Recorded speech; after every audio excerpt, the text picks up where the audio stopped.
Can you give us your background and just briefly introduce us to yourself and how you got to where you are now? Yeah, sure. Where do I start? Okay, so I'm a dentist for my sins. I qualified in 1997, right? So I went to work in Essex. I worked in Essex for about 10 years. I had a couple of practices there. I bought a practice very early after my first year. I bought the practice that I was in. Then I sold it a couple of years later and bought a bigger practice. And then I opened a squat practice. And actually, I negotiated the very first PCT contract with the NHS. I was the guinea pig that they worked out the NHS, the new contract-based system. They worked out with me down in Essex. So after about 10 years, I moved back to Ireland. And around before I left, I had done a diploma in full mouth restorative care with a Harley Street guy called Harry Sidelsky, Harris Sidelsky. And he had sent me over and back to America. He had advised me to go to different courses. I became a member of the American Academy of Cosmetic Dentistry, and I practiced a lot of, aesthetic-based dentistry and started developing that skill set, how to run a private dental practice. I took that knowledge really, and I kind of went back home to Ireland, and I opened up one clinic in a private hospital, one room basically in a private hospital outside Dublin, and I called it Dental Options. And it was 2006, and the economy was flying at the time, and I was pretty much the first dentist in Ireland to have a website.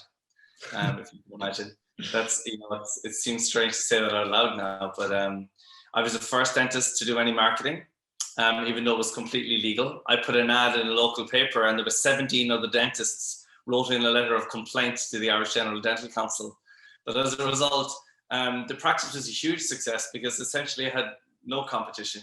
And I was the only one doing aesthetic dentistry, or I felt like I was the only one doing aesthetic dentistry. Obviously I wasn't. And people would come from all over the country to have their veneers done, and it was great. I was, on TV, I was, doing all the minor celebrities, I was, doing all of that kind of stuff. And around that time, I actually brought Invisalign into Ireland. A dentist, a friend of mine that became kind of a mentor to me in the States, was doing a lot of Invisalign. And we looked at it, I didn't know whether it would work or not. I said, we'd give it a go, we'd bring it into Ireland. Mm-hmm. So we started with Invisalign in my clinic. It was a huge success. And I quickly understood how to sell it and how to kind of build a practice around it, because of the training that I had done and how to run the business aspects of a good dental practice, of a cosmetic dental practice. And Invisalign is a perfect fit, right? So the practice took off, the Invisalign business took off, and then obviously Invisalign took notice, and they wanted to know how I became so successful in Invisalign. I approached them about being able to teach other dentists to do exactly what I was doing. And I said, look, I can show the dentists how to do this. If you give me the license to do it. So they agreed to give me a license to train and to build, some Invisalign teams around Ireland. So I started a company called clearbraces.ie, right? And essentially it's a brand, and I market the brand, and people come to the website and they find a provider that's close to them, just like the Invisalign site. I found 8 dentists around the country, geographically independent of each other, and I trained them. But the difference between me training them and Invisalign training was that I trained them, and I trained their front of house staff. I trained their nurses, their entire team, how to handle a lead when the lead came in, how to nurture the patient, how to actually clinically do the treatment, right? And then how to finish the treatment and how to upsell the treatment at the end. As a result, it became very successful for each of the dentists that were in the group. And believe it or not, we became the world's #1 most successful group of general dentists providing Invisalign. With clearbraces.ie, what I would do is 3 times a year, I would have a conference, and I would bring independent speakers from around the world to meet my group and its team. So that I had a promise to the team that I would always make sure that my team was the best trained group of general dentists anywhere in the world when it came to Invisalign, right? So 3 times a year, we'd have a symposium. They'd bring their entire team to this hotel we used to always meet in. And I would invite the best speakers from around the world to come and give us the most up-to-date training on Invisalign. I was able to handle it for the first 18 months. And after that, they're sick of listening to me, right? So I was looking for specialists to come in, and people from all around the world really that I'd met. And there's an orthodontist in the UK called Raman Olak, who was Europe's #1 orthodontist when it came to Invisalign, and Invisalign introduced us. And I asked Raman to come and speak to my group and be a clinical mentor to them. They loved him the minute he came over, and he spoke their language. So myself and Raman really hit it off. And we understood there was probably something there that between us, we could really unlock something for general dentists. I could kind of lean towards the business side of running the dental practice, and Raman would look after the clinical end, because finally I found an orthodontist who approached the cases the same way I approached them, which just means move the front teeth only, because adults are only interested in the teeth in the front of their mouth, okay? And leave the complex stuff at the back of the mouth to the orthodontists. Between myself and Raman and Invisalign, we came up with a product called Invisalign Go. And Invisalign Go is now the de facto #1 treatment for general dentists when they're treating patients. As part of that process, we developed a training academy called alignerconsulting.com. Now, alignerconsulting.com has now been the first ever company that Invisalign has ever outsourced its education to. So that's my career now, right? But actually, that's what I've been doing in aligner therapy and general dentistry. I kind of went on the sideway. But the reason is, if I rewind to where clearbraces.ie got formed, one of the dentists in that group was one of my partners now in Spotlight. Right. Her name is Lisa Craven, right? And so when I formed Clear Braces, she became the dentist in the west of Ireland in Galway, right? And so I trained her up in Invisalign and helped her with running her practice. Her sister, Vanessa Craven, was in university at the time, studying to be a dentist, right? And she qualified, she actually qualified top of her class. She came to work for me for a little bit, and then she went to work for her sister, Lisa, in Galway. And then we would meet them. I would meet them every 4 months at one of my symposiums that I was talking about, right? And at one of these symposiums, we were out for dinner, and Vanessa said, I think there's a huge gap in the market for an oral care brand, because I don't see anything. So Vanessa's thing was, she was 24 years old at the time. She obviously looked up to me as a bit of a mentor, because I was helping them from the business aspect of dentistry and trying to help them with their careers. So every time she had an idea for a new business, she would always bring it to me first. Okay, so she was saying that as a 24-year-old, she had a load of makeup brands and skincare brands and perfume brands that she would follow, right? And she would find them, you know, they'd be female founded, they'd be mission driven, you know what I mean? And it was she was into it, right? She'd follow them on Instagram. She was passionate about these brands. But when she looked at oral care, there was nothing, right? There was nothing. You had your Colgates, your Oral-B's, your Sensodyne, and that was it. And there's nothing new or exciting happening in oral care. And she was like, why is that? How can that be right? Okay, so we did a bit of a deep dive in it, and we discovered then that the EU was going to change the legislation on teeth whitening, right? So the EU was changing the amount of hydrogen peroxide that was allowed in over-the-counter teeth whitening products. It was due to change it in July. This was in January, okay? So she brought that to our attention. And then she also said at the same time, she discovered that Crest teeth whitening strips were losing their patent on teeth strips. They had a 15-year patent, right? Because they invented that technology. But it was running out around the same time that the legislation was changing in Europe. So we discovered there's an opportunity there to create a teeth whitening strip with the maximum allowed amount of hydrogen peroxide for an over-the-counter product in Europe, right? Because we realized and we believed, and it turned out that we were right, that come July, all the existing products that are on the shelves in Boots and, you know, Superdrug, everywhere else that had hydrogen peroxide in them, they would have to be taken off the shelf. And it would take those producers probably a year to get through the legislation to change their products. And they did. So we were ready with a product that was able to go straight onto the shelf and take up that space that the other ones vacated. So because I had a load of connections online with a whole load of social media people as well on Instagram, I was able to leverage those reputations, those relationships in Ireland to launch our very first product, which was a teeth whitening strip. So when the company started, it's 2016. And we launched with one box of teeth whitening strips, and the company then was called Spotlight Whitening, okay? And it took off. We didn't go to the retailers. Our strategy was that if we became big enough online, that the retailers would come to us and the pharmacy chains would come to us. Because we knew that if we started ringing up the retailers or the pharmacy chains, it would just take forever. They didn't know who we were, et cetera, and they'd give us a horrible position on the shelf and it would never work. So we launched online with the people that I knew from treating them through clearbraces.ie, right? All the kind of the bloggers and the Instagram people in Ireland that had free Invisalign treatment to promote clearbraces.ie. Back then, they would promote Spotlight Whitening just for giving them a box of teeth whitening strips. From an investment perspective, we put in £30,000 each, right? So that was €90,000. The joke to Vanessa at the time was that I would get involved with her with this as long as she did all the work. And to be fair, she did do 90% of the work at the start. And as a result, she became our CEO. And throughout that first year, we had a huge first year. We turned over €1 million in our first year. Just with the whitening strips? Just with the whitening strips. Wow. Yeah. Which was phenomenal, really. Just in Ireland. Yeah. Oh, wow. You consider there's only 4 million people in Ireland, right? It's our target demographic isn't that big. So we pretty much managed to capture them all. But you see, I have a history and experience with marketing to that exact core demographic. It had the ethos, it had the following. So what is that? What is that you've tapped into? So what's actually happened there, right, is Spotlight Whitening started, obviously became very successful. Straight away, we knew we needed to add some more products. So we decided we better look at toothpaste, right? And we should have a whitening toothpaste to go with the whitening strips, right? So we developed a whitening toothpaste. And then we actually did some, research into toothpaste. And we could not believe what we found out when we researched toothpaste. What's really still embarrassing to this day to me, and I'm very embarrassed for my profession actually, is that our profession knows nothing about what's in toothpaste.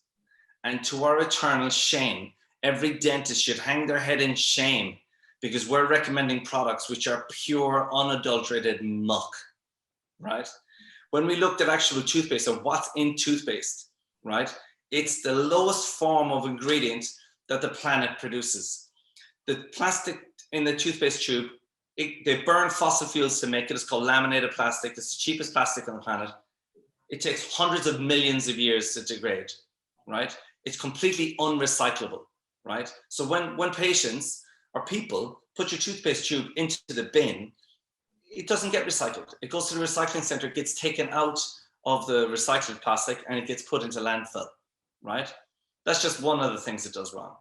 It's hugely involved in the palm oil industry. So toothpaste is responsible for massive areas of deforestation around the globe, huge areas of, child labor. It's been called out by Amnesty International for its participation in child labor because it's a huge supporter of the palm oil industry, right?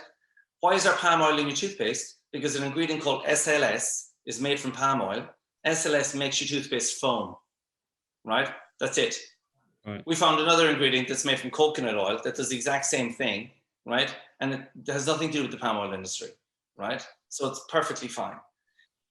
This is not right. And for modern day consumers, they're not going to want, if people knew what was in the toothpaste, they would never use that toothpaste, right? And the difference is, you see, when we looked at the toothpaste industry, there's two cohorts of toothpaste industries, right? So every dentist recommends those products because they've got fluoride and we need fluoride, right?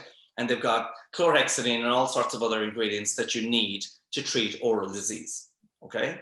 But they also have a host of nasty other ingredients that make up the toothpaste that's totally unnecessary. Microbeads, things like this. Then on the other side, you've got the organic toothpastes, right? And they're free from everything, but 90% of them don't have any fluoride in them, right? So dentists can't recommend them. At Spotlight, we saw there's an opportunity right in the middle to have a clinically backed toothpaste that's supported and developed by dentists that has all the active ingredients that you need as a patient, right? But without any of the questionable ingredients, right? And then presented in a 100% recyclable toothpaste tube. So our toothpaste tube is 100% recyclable. It's made from a byproduct of sugarcane, right? So basically you can put it straight in your recycling bin. Every toothpaste you've ever used has been tested on animals, right? The vast majority of toothpaste contain animal byproducts, right? Our toothpaste don't have any animal byproducts. Our toothpaste aren't tested on animals, right?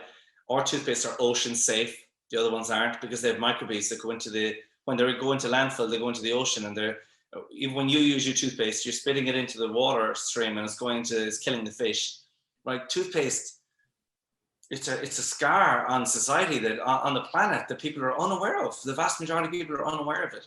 A tube of toothpaste might cost you £3. Our tube of toothpaste will cost you £8. You buy a tube of toothpaste every 3 months, right? You're talking about an extra £1 a month, right? Pretty much everybody can afford that, right? Everybody can afford an extra £1 a month. And you're not going to cost the environment either, because the toothpaste tube will go into the recycling bin. You know what I mean? And at least your conscience is a bit clear. Our profession should be getting behind this. Our toothpaste is 100% the best in class. It's made in Ireland, right? We oversee the production process ourselves, right? And we know it's of the very, very highest quality, right? And it's, you know, sure, it's £8 a tube. Hopefully it's going to come down now, because the company has gone from strength to strength. So I'm going to reverse the story now and go back to where we were. Spotlight whitening.